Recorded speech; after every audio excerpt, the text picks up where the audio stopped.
Welcome back to the channel learn and explore with doctor Snehal.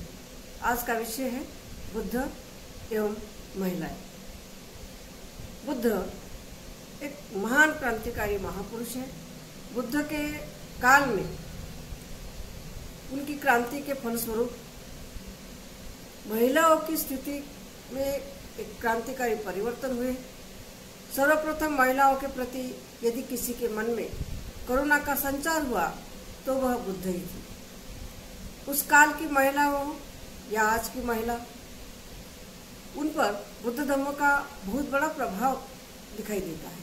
Buddha का आगमन प्राचीन भारतीय चिंतन से एक क्रांतिकारी युग माना गया है, जिस युग में महिलाओं को स्वतंत्रता एवं समानता प्राप्त हुई। उसी तरह आज हम देखते हैं तो डॉक्टर बाबा साहब अम्बेडकर वह महापुरुष है जिन्होंने सदियों से चली आ रही मनुवादी विचारधारा को, समाज व्यवस्था की बुराइयों को समाज से जड़ मूल सहित निकाल फेंकने का प्रयत्न किया। बाबा साहब डॉक्टर अम्बेडकर पर किसका प्रभाव था? बाबा साहब डॉक्टर अम्बेडकर पर बुद्ध का प्रभाव। महिलाओं की समानता एवं स्वतंत्रता के लिए बाबा साहब डॉक्टर अम्बेडकर बहुत समर्पित थे। महिला स्वतंत्रता उनके धम्म विचार का, धम्म चिंतन का केंद्र बिंदु था। बाबा साहब डॉक्टर अम्बेडकर के धर्मांतरण के बाद बुद्धिस्ट महिलाओं में सामाजिक, आर्थिक, धार्मिक, सांस्कृतिक एवं राजनीतिक परिवर्तन हुआ। बुद्ध धर्म ग्रहण करने के कारण बौद्ध महिलाओं के मन में बड़ी वैचारिक क्रांति हुई। उनमें बहुत बड़ा मानसिक परिवर्तन हुआ। इस परिवर्तन के पक्ष में हम देखते हैं तो भगवान बुद्ध एवं बाबा साहब डॉक्टर अम्बेडकर के विचारों का सुदृढ़ आधार दिखाई देता। आज का विषय बुद्ध एवं समकालीन महिला। ईस्वीसन पूर्व 6ठी शताब्दी का काल भारत के लिए नहीं अपितु संपूर्ण विश्व के लिए धार्मिक क्रांति का काल। भारतीय सामाजिक परिस्थितियों के अवलोकन से यह स्पष्ट होता है कि भारत उस समय अत्यंत सामाजिक कठोरताओं से गुजर रहा था। उन्होंने ब्राह्मणवाद के सुदृढ़ सिद्धांतों का खंडन करके समानता, स्वतंत्रता, करुणा, मैत्री, न्याय और विश्व बंधुता का मार्ग प्रशस्त किया है। मनुष्य को मानसिक गुलामी और परावलंबन से मुक्त कर मानवता के मौलिक अधिकारों को प्राप्त करने का मार्ग प्रदान किया। भगवान बुद्ध के काल के पूर्व महिलाओं की बड़ी दयनीय स्थिति थी। उसे केवल वस्तु और उपादान बना दिया गया था। इस प्रकार महिलाओं की दयनीय स्थिति की जिम्मेदार उस समय की प्रचलित आर्य ब्राह्मणी विषमतावादी समाज व्यवस्था और उसकी विचारधारा थी जो अन्याय पर आधारित थी। बुद्ध एक महान क्रांतिकारी महापुरुष है। उन्होंने बौद्ध संस्कृति का विकास किया। इस संस्कृति ने मानव को दासता से मुक्त कराया तथा मानसिक गुलामी नष्ट कर उसमें स्वतंत्र विचारों का संचार किया। भारतीय इतिहास में भगवान बुद्ध का स्थान प्रायतः सबसे महत्वपूर्ण है। उनकी विचारधारा ने देश और उसके बाहर भी हम देखते हैं तो तमाम लोगों को प्रभावित किया है। बाबा साहब डॉक्टर अम्बेडकर अपने भाषण में कहते हैं कि बुद्ध ने महिलाओं को निम्न कोटि का समझने के बजाय सदा ही महिलाओं को सम्मान प्रदान करने तथा उनकी स्थिति को उन्नत बनाने का प्रयास किया। भारत में सामान्य रूप से कन्या का जन्म पुरातन काल से दुर्भाग्य सूचक माना गया। कन्या का जन्म होना ही दुर्भाग्य सूचक माना जाता रहा। कन्या जन्म के प्रसंग में महाराजा प्रसेनजीत को दिए गए उपदेश से हमें उनके क्रांतिकारी विचारों का पता चलता।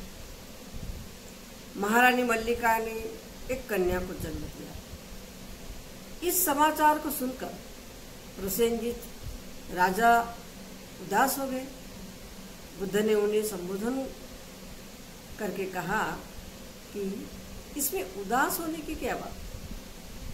राजन, कन्या एक पुत्र से भी बढ़कर सिद्ध हो सकती है, क्योंकि वह भी बड़ी होकर बुद्धिमान तथा शीलवान बन सकती है तथा वह ऐसे पुत्र को जन्म दे सकती है जो महान कार्य करने वाला हो तथा विशाल साम्राज्य का स्वामी बन सकता है। एक दूसरे अवसर पर संसार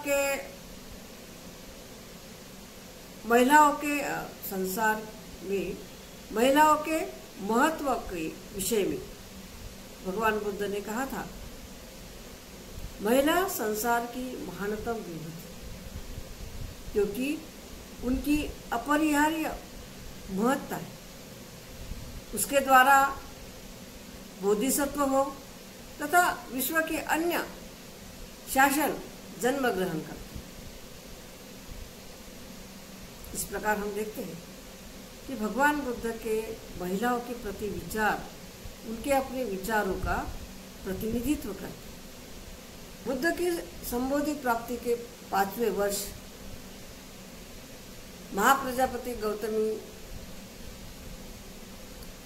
आनंद की सहायता से बुद्ध से भिक्खुनी बनने की अनुमति प्राप्त करें। इस घटना को हम जानते हैं और भिक्खुनी संघ का प्रारंभ। इसके बाद तिस्सा, मित्ता, अभिरूपा और नंदा आदि अनेक शाक्य महिलाओं भिक्खुनी संघ की सदस्याएं बनी। इस प्रकार भारत में पहली बार एक महिलाओं के लिए भी घर संसार छोड़कर निब्बान को प्राप्त करने का मार्ग भगवान बुद्ध ने अपने धम्म की दीक्षा देकर खुलवाया। भगवान बुद्ध ने महाप्रजापति गौतमी और प्रकृति नामक चांडालिका जैसी अनेक महिलाओं को समान रूप से धम्म की दीक्षा देकर उनकी प्रगति का मार्ग प्रशस्त किया। बाबा साहब डॉक्टर आम्बेडकर कहते हैं कि वास्तव में भगवान बुद्ध ने महिलाओं को भिक्खुनी बनने की आज्ञा देकर उन्हें पुरुषों के समान दर्जा दे दिया। वे किसी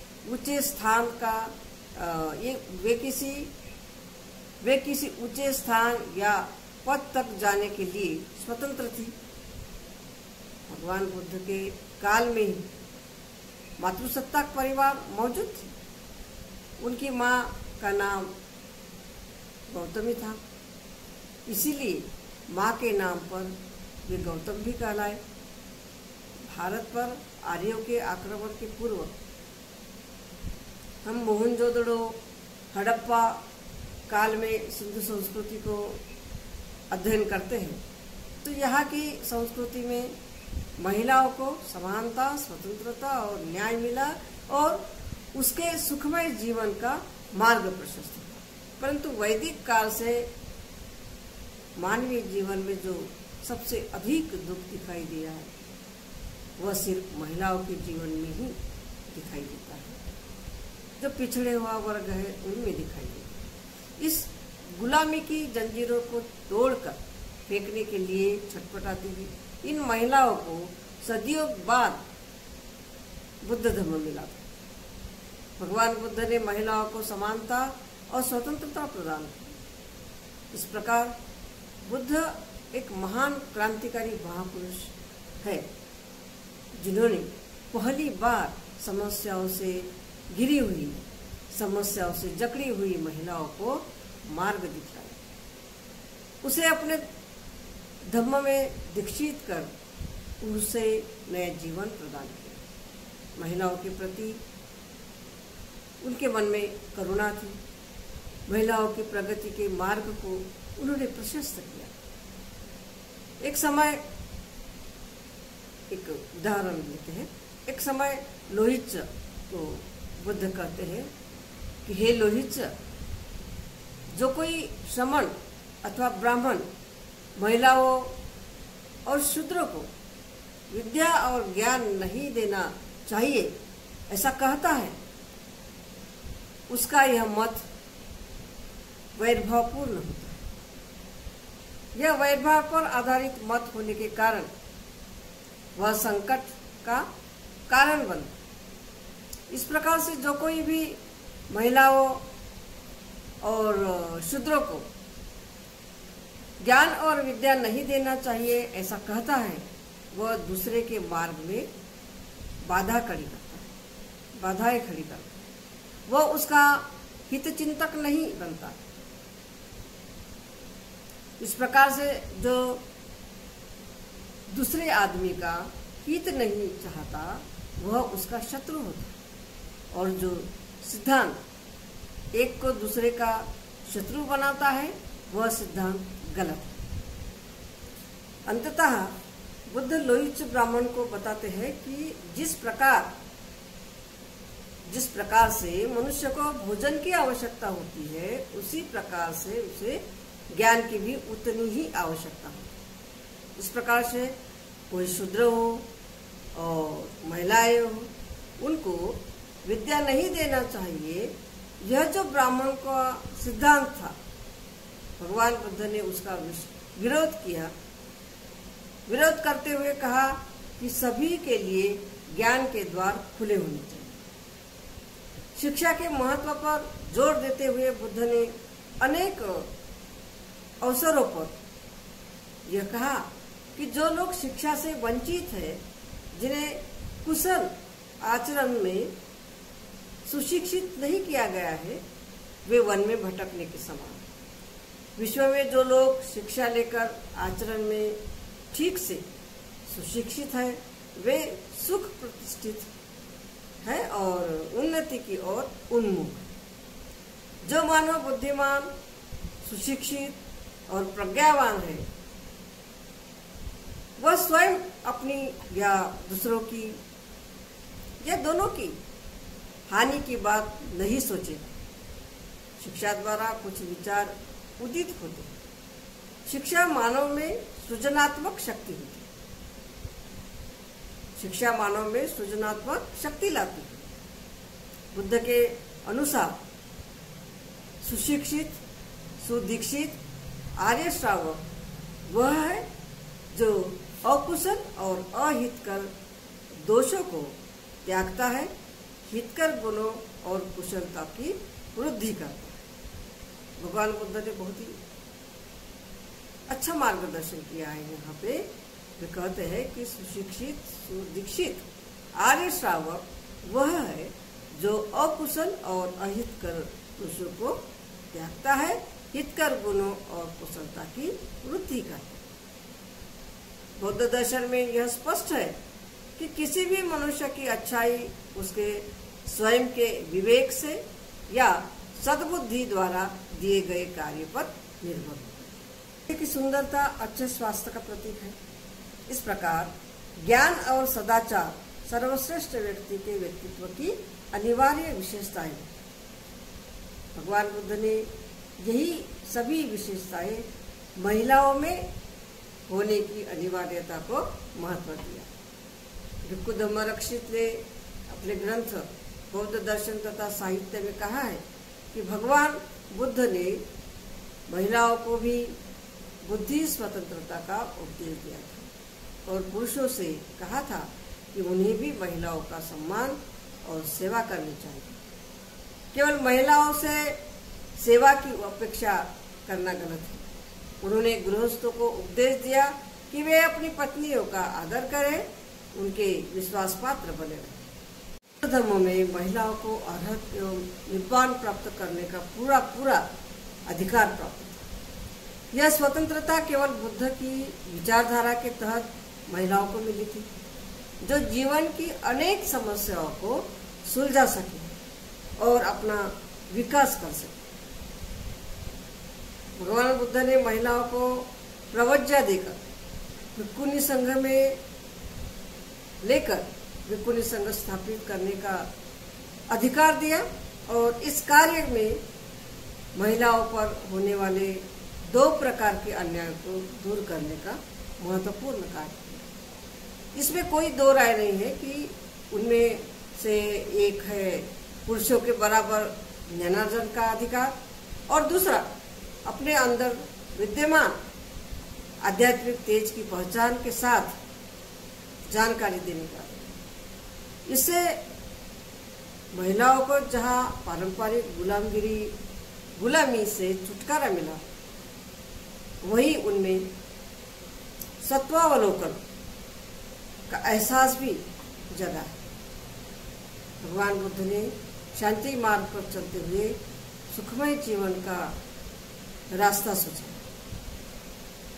क्योंकि मानव जीवन अनमोल है, उसे जीने के लिए सरल बनाया जाना चाहिए। इसीलिए जहाँ कहीं भी मानव है वहाँ बुद्ध होने चाहिए, क्योंकि बुद्ध के विचार ही बहुत महत्वपूर्ण।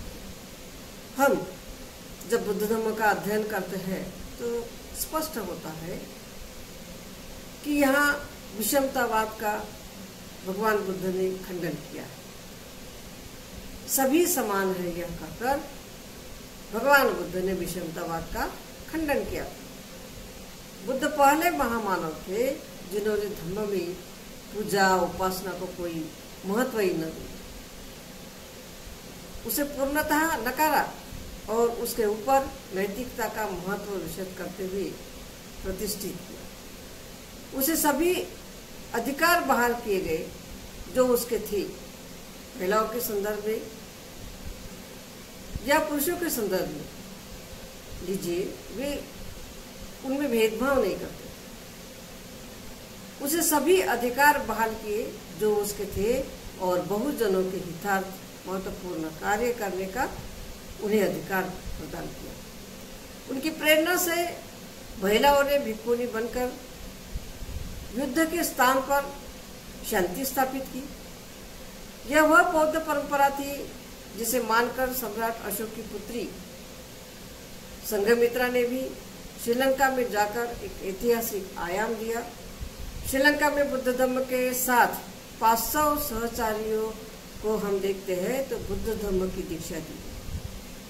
उस समय से भारत के बाहर अनेकों देशों में बौद्ध संस्कृति गई और बुद्ध के विचारों से प्रेरित होकर बौद्ध महिलाएं प्रगति कर रही है। इन्हें सही मार्ग मिला था। यही मार्ग इन महिलाओं में चैतन्य जागृति, विशुद्धि का मार्ग। भगवान बुद्ध की यह जो समकालीन भिक्खुनियाँ, जिनका जीवनानुभव उन्हीं के वाणी से हम थेरी गाथा में देखते हैं।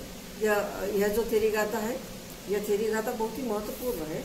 मेरे पास भरस्य उपाध्याय की थेरी गाथा है। यह थेरी गाथा हम पढ़ते हैं तो स्पष्ट होता है कि यह थेरी गाथा बहुत ही महत्वपूर्ण है। यह पुस्तक, इसमें उन्होंने अपने उद्गार लिखे। थेरी गाथा नामक यह ग्रंथ इन्हीं अभिव्यक्ति का अनुपम संग्रह है। महिलाओं के उत्पीड़न का युग था, अन्याय अत्याचार का युग था। वास्तव में थेरी गाथा महिलाओं की स्वतंत्रता को प्रकट करने वाला महत्वपूर्ण ग्रंथ है। समकालीन महिलाओं ने अनोखे कार्य कर समाज में जो परिवर्तन किया था, यह परिवर्तन किस प्रकार हुआ, इसका अध्ययन हम करते हैं। प्राचीन भारत में महिलाओं की दयनीय स्थिति थी और समाज में उन्हें ज्ञान से वंचित रखा जाता था। भगवान बुद्ध के उद्भव के बाद ही हम देखते हैं तो महिलाओं को ये अधिकार दिए गए थे जो वे उन्हें मिलने चाहिए थे। इसके सैकड़ों उदाहरण थेरी गाथाओं में मिलते हैं। भिन्न भिन्न परिस्थितियों में रहकर वे सामाजिक गतिविधियों से अवगत थी। उन्हीं अनुभवों को उन्होंने थेरी गाथाओं के माध्यम से अभिव्यक्त किया। तत्कालीन समय में भगवान बुद्ध ने महिलाओं को भिन्न भिन्न परिस्थितियों से बाहर निकालकर विमुक्ति का मार्ग बताया। इसके उदाहरण बहुत हैं, जैसे पटाचारा और उसकी 500 भिक्खुनियाँ, किसा गौतमी आदि भिक्खुनियाँ का हम उदाहरण देखेंगे तो बहुत ही विकट स्थिति में ये महिलाएं भिक्खुनी बनी और अपना जीवन सफल कर गई।